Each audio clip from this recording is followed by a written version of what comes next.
Ministerio Palabras de Vida Eterna, ministrando fe y esperanza en el Señor Jesucristo.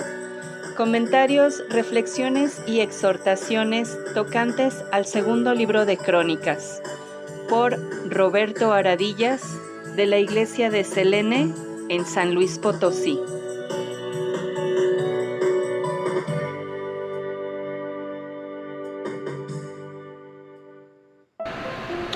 Podemos ver que la desobediencia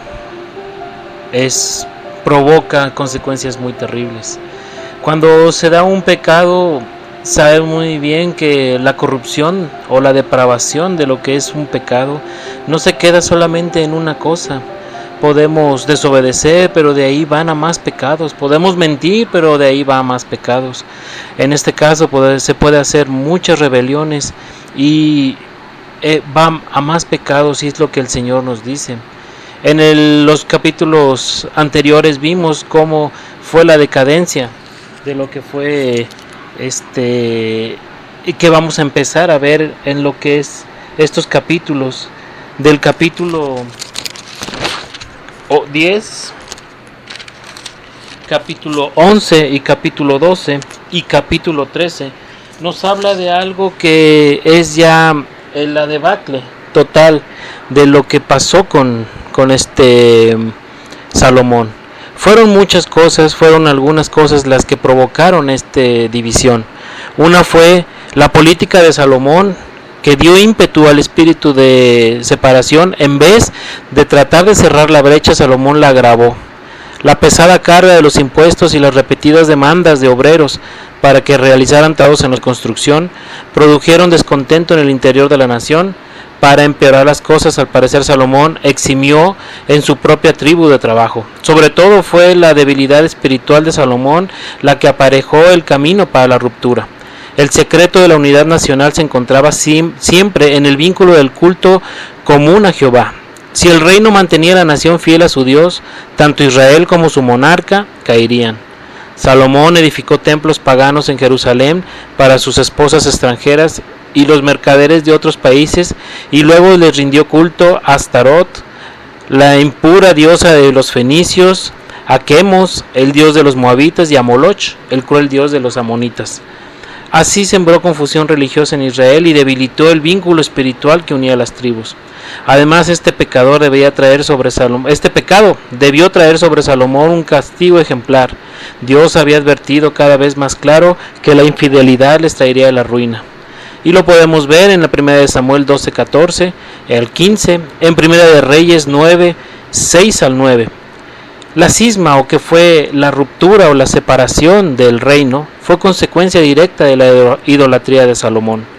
También fue por la política insensata de Roboam, su hijo. Cuando empezamos a ver en el capítulo 10 la intransigencia de Roboam ante las 10 tribus, precipitó la latente ruptura.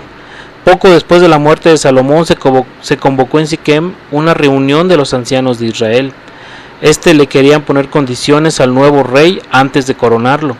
Es probable que Jeroboam fuera el vocero de las tribus, pues tan pronto como supo que Salomón había fallecido, volvió de Egipto, donde había huido. Al parecer, los ancianos sabían que Ahías le había anunciado que sería el rey de las 10 tribus, pero le dieron a Roboam la oportunidad de rectificar las injusticias de su padre. Todo lo que deseaban era el alivio de los pesados impuestos y de la carga de los trabajos forzados. A Roboam le faltaba sensatez, que nace con la disciplina en el hogar y la experiencia en el trabajo. Él, creo yo, fue criado en un harem, separado de la vida del pueblo común y probablemente mimado por su madre y por los siervos del palacio. No se compadecía de su pueblo, más bien tenía el espíritu egoísta que había mostrado su padre. Ante las demandas de los ancianos, Roboam consultó primero a los consejeros de avanzada edad, pero el consejo que ellos le dieron era contrario a sus propias ambiciones. Hizo llamar a sus compañeros, hizo llamar a los mancebos que se habían criado con él, y le hablaron diciendo: así dirás al pueblo que te ha agravado, diciendo: tu padre agravó nuestro yugo, mas tu mas tú descárganos, así le dirás. Lo más menudo mío es más grueso que los lomos de mi padre, así que mi padre os cargó de grave yugo, y yo añadiré a vuestro yugo. Mi padre os castigó con azotes, y yo con escorpiones. Eso lo podemos ver en 2 de Crónicas 10 al 11. Entonces, ahí que podemos ver que a lo largo de todo esto el hijo de Salomón se quedó solo con el apoyo de Judá y de la tribu de Benjamín. Y podemos ver cómo en el 18 de este capítulo 10 envió luego el rey Roboam a Doram, que tenía cargo de los tributos, pero le apedrearon los hijos de Israel y murió. Entonces se esforzó el rey Roboam y subiendo en un carro huyó a Jerusalén. Así se apartó Israel de la casa de David hasta hoy. Así fue ya la división.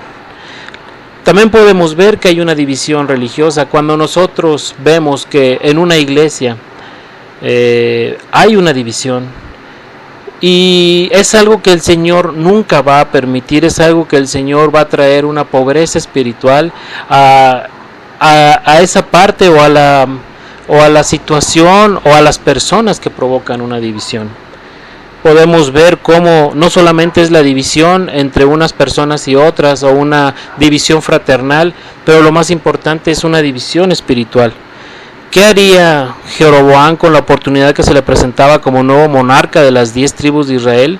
Sabía bien que la división del reino no se debía a las amenazas imprudentes de Roboam, sino a la idolatría de Salomón. Dios le había prometido que si andaba en los caminos rectos sería un gran rey y su dinastía sería firme, pero Jeroboam temía más el retorno del pueblo a la adhesión a la casa de David que la voz de Dios. Entonces decidió levantar barreras religiosas para que sus súbditos no fuesen a Jerusalén para rendirle culto a Dios. Sustituyó el culto del templo en Jerusalén por la adoración a los becerros de oro que él colocó en Betel y Dan. Betel estaba en la ruta que conducía a Jerusalén y Dan se encontraba en el extremo norte. Es probable que se le ocurriera la idea de fundir imágenes en forma de becerro, por lo que observó cuando estuvo en Egipto. Los egipcios adoraban al toro Apis, símbolo de la fuerza generadora. Entonces ellos pueden ver lo que traen de otro lugar. Jeroboam instituyó también un nuevo sacerdocio, empleando hombres que no eran de la tribu de Leví, e introdujo cambios en las fiestas y las leyes religiosas. Muchos levitas y sacerdotes perseguidos por Jeroboam se pasaron a Judá, y eso lo podemos ver en 2 de Crónicas 11, 13 al 17. Y los sacerdotes y levitas que estaban en todo Israel se juntaron a él de todos sus términos, porque los levitas dejaban sus ejidos y sus posesiones y se venían a Judá y a Jerusalén, pues Jeroboam y sus hijos los echaban del ministerio de Jehová. Y él se hizo sacerdotes para los altos y para los demonios y para los becerros que él había hecho. Tras ellos acudieron también de todas las tribus de Israel los que habían puesto su corazón en buscar a Jehová Dios de Israel, y viniéronse a Jerusalén para sacrificar a Jehová el Dios de sus padres. Así fortificaron el reino de Judá y confirmaron a Roboam hijo de Salomón por 3 años, porque 3 años anduvieron en el camino de David y de Salomón. El reino dividido se pone ver aquí que el reino del norte fue una de las tragedias más grandes de la historia de Israel. Un reino poderoso se convirtió en 2 estados débiles y hostiles entre sí. Sostuvieron guerras intermitentes entre ellos que los debilitaron aún más a ambos. Grandes potencias que surgieron en el Medio Oriente fueron tras ellos, como los asirios o babilonios. El reino del sur sobrevivió durante 136 años más y fue transportado a Babilonia, mientras que los reinos del norte fueron transportados y casi exterminados en el reino de los asirios. En sus 2 siglos de existencia tuvo 8 dinastías y 19 reyes el reino del norte, con un promedio de un poco más de 10 años por cada reinado. También el reino del norte cambió de capital 3 veces. Primero fue Siquem, luego Tirsa y finalmente Samaria. En contraste, el reino del sur, el reino de Judá, más pequeño, mantuvo su dinastía de David y pudo superar muchas crisis, aunque la mayoría de sus reyes eran indignos. También hubo algunos de ellos que sirvieron a Jehová, y de tiempo en tiempo hubo en Judá grandes reformas.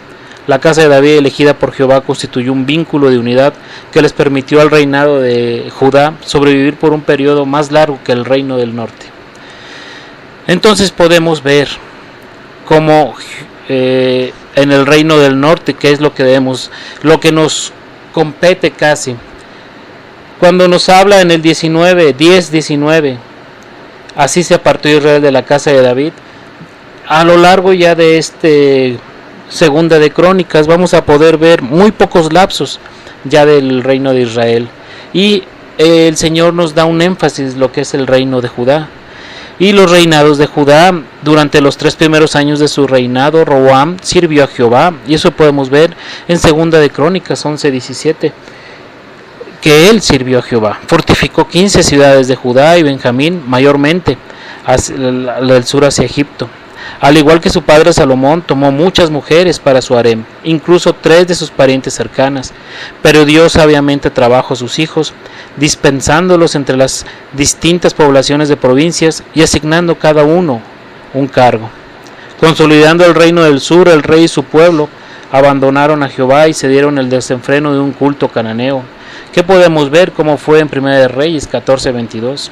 Una vez más se veían las llamas de los altares y las orgías frenéticas en unos lugares altos de todo Judá. La madre de Roboam era amonita, y es probable que llevara a su hijo cuando un pequeño a sus cultos cananeos y le enseñara que Jehová era meramente uno de los muchos dioses que existían. Además, el cronista comenta que Roboam hizo lo malo porque no dispuso su corazón para buscar a Jehová. Segunda de Crónicas 12:14. E hizo lo malo porque no apercibió su corazón para buscar a Jehová. Podemos ver también cómo el Señor permitió y de castigo que tanto Roboam y Judá permitió que Sisac tomara muchos pueblos y ciudades en Judá y en Israel. Y no solamente eso, dice en el 12:9, desde el 7, y como vio Jehová que se había humillado, fue palabra de Jehová a Semeías diciendo: hanse humillado, no los destruiré, antes los salvaré en breve, y no derramaré mi ira contra Jerusalén por mano de Sisac, empero sus siervos, para que sepan que es servirme a mí y servir a los reinos de las naciones.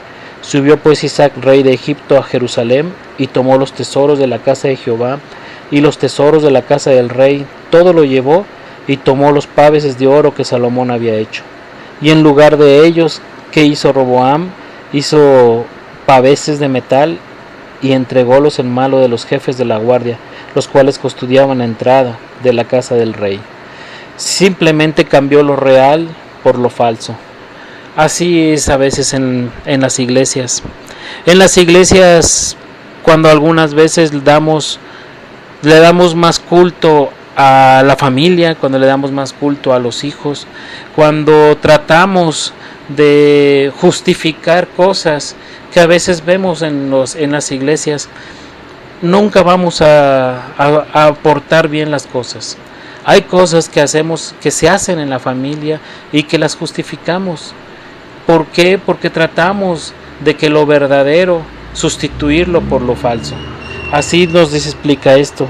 Y llegamos a un lugar en el capítulo 14, en el versículo 14 de aquí del capítulo 12, que hizo lo malo porque no apercibió su corazón para buscar a Jehová. No puso su corazón para buscar a Jehová, no puso en su corazón buscar el consejo del Señor, no puso en su corazón lo que debía de hacer. Entonces dice que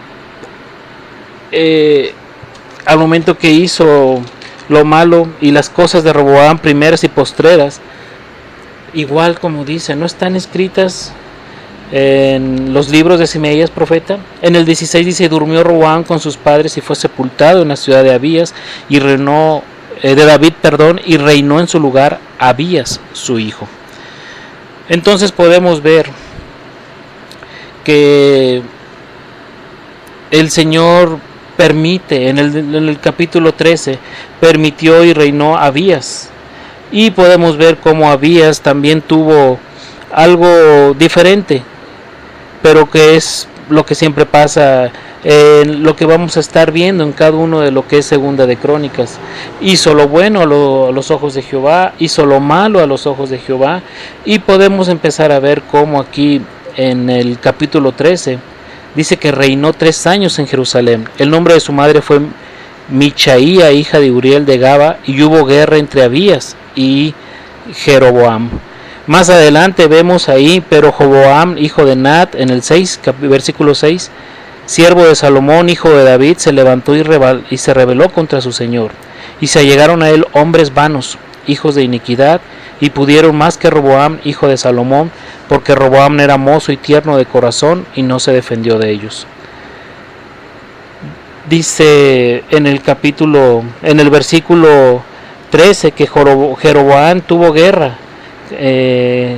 hizo una emboscada para venir a ellos por la espalda, y estando así delante de ellos, la emboscada estaba a espaldas de Judá, y como miró Judá, he aquí que tenía batalla delante y a sus espaldas, por lo que clamaron a Jehová, y los sacerdotes tocaron las trompetas.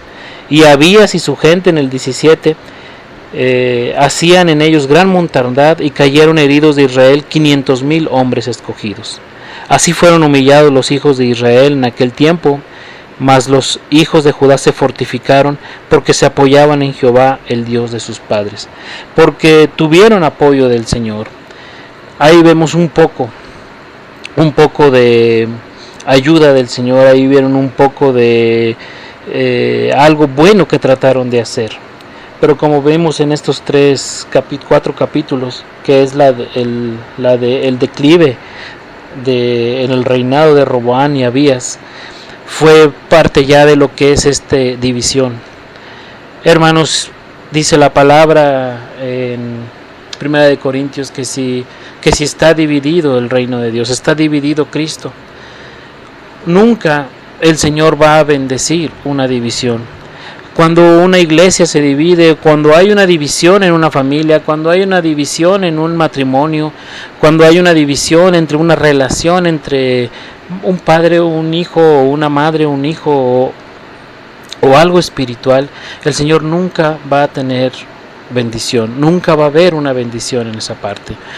Debemos de cuidar esas situaciones. La palabra de Dios nos dice claramente que la desobediencia trae muchas consecuencias, y una de esas consecuencias puede ser una división, puede ser una forma de apartarse del cuidado del Señor, apartarse de lo que el Señor manda y ordena.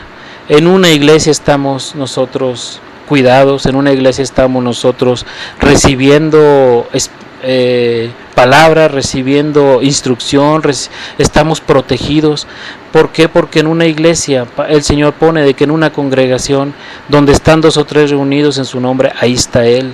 Si nosotros estamos fuera de la comunión de una iglesia, estamos en rebeldía contra el Señor, y eso no lo va a permitir nunca. Estamos separados de la protección del Señor, de la protección de una iglesia. Cuando un dirigente, cuando un pastor, cuando un diácono, cuando un anciano también no busca al Señor, no se prepara, cuando pone de antemano otras cosas a lo espiritual, también provocará una división en una iglesia. Entonces también los hermanos debemos de estar atentos a eso. Debemos no solamente estar atentos en nuestra vida personal, sino también atentos en nuestra iglesia y en nuestra congregación. Nosotros nos debemos a servir a los hermanos por medio de lo que el Señor ordena hacer. Cuando nosotros nos apartamos de la adoración y la alabanza y el depender simple, llana y totalmente de nuestro Señor, va a haber muchos problemas en una iglesia si no lo hacemos. Esperemos en el Señor y considerar todo esto que nos está hablando de Segunda de Crónicas, y siempre empezar a ver que cuando hay algo mal en nuestra vida hay un empiezo, y tratar de corregir ese inicio de algo malo en nuestra vida. Siempre empieza en nuestra vida algo malo con algo pequeño y se está haciendo muy grande. El Señor los bendiga, hermanas.